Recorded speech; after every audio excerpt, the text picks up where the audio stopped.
Ketika Nabi Muhammad SAW sampai ke kota Al-Madinah Al-Munawwarah, lalu kemudian Nabi melihat di sana ada orang Yahudi yang sedang berpuasa. Gimana ceritanya orang Yahudi itu bisa sampai di Madinah? Karena dulu pusat peradaban Yahudi itu berada di Palestina. Nabi Ibrahim alaihissalam punya anak namanya Nabi Yakub, Nabi Ishak. Nabi Ibrahim punya anak laki-laki nama Ishak. Ishak punya anak Yakub. Yakub itu punya nama lain yaitu Israel.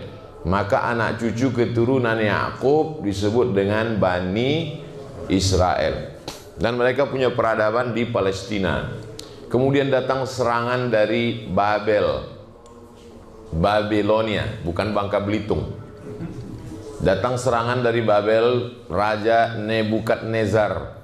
Maka hancur leburlah kerajaan Israel ini, dan sebagiannya lari pontang-panting sampai ke kota Makkah Al-Mukarramah, sampai ke kota Al-Madinah. Begitu ceritanya bagaimana orang dari Israel bisa ke Madinah.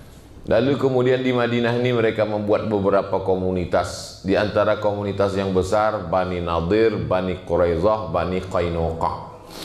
Dan ajibnya, tempat-tempat yang mereka kuasai dulu sekarang di Madinah itu menjadi tempat tanah yang paling subur, kebun korma.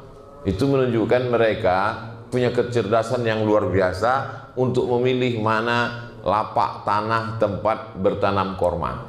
Bani Nadir, Bani Quraizah, Bani Qainuqa. Ada satu lagi Khaybar.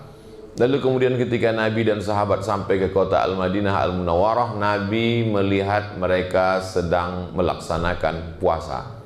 Nabi bertanya, "Mahadza? Ada apa ini? Kok kalian tidak makan, tidak minum?" Waktu itu puasa Ramadan belum ada, karena puasa Ramadan baru diwajibkan tahun kedua setelah Nabi di Madinah.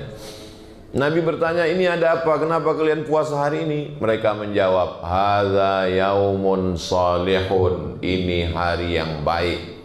Najjallahu fihi Musa wa aghraqa fihi Fir'aun. Hari ini Allah menyelamatkan Nabi Musa, dan hari ini Allah menenggelamkan Fir'aun. Maka mereka melaksanakan puasa syukran lillah, sebagai ungkapan syukur kepada Allah karena Allah sudah menenggelamkan orang yang zalim dan menyelamatkan orang yang soleh. Apa pelajaran dari sini? Bahwa ketika dalam keadaan sulit sekalipun, ibadah tidak boleh tinggal. Ini kan ceritanya baru hijrah, meninggalkan kampung halaman, tinggal keluarga, tinggal harta benda, menempuh jalan yang panjang 8 hari 8 malam naik onta. Waktu itu dalam kesulitan ekonomi, sedang krisis, tapi tetap beribadah. Ini sekarang banyak orang, sebenarnya saya mau puasa nih Pak Ustadz, mau beribadah. Terus kenapa nggak puasa? Hati saya sedang galau.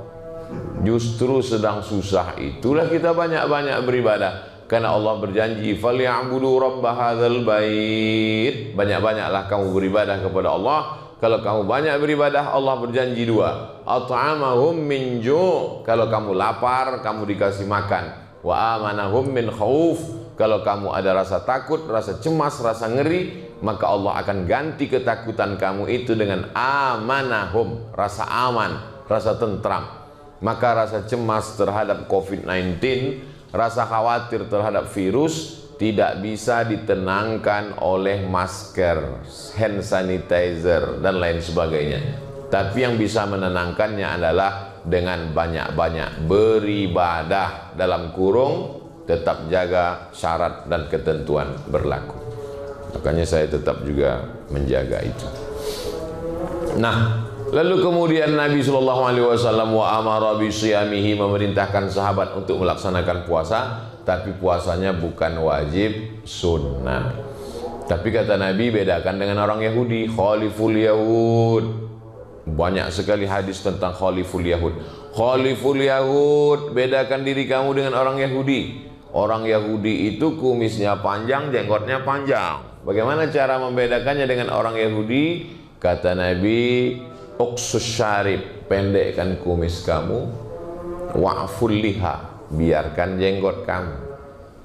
Kumis kamu potong, jenggot kamu biarkan. Konteksnya itu apa? Membedakan diri dengan Yahudi supaya nggak sama.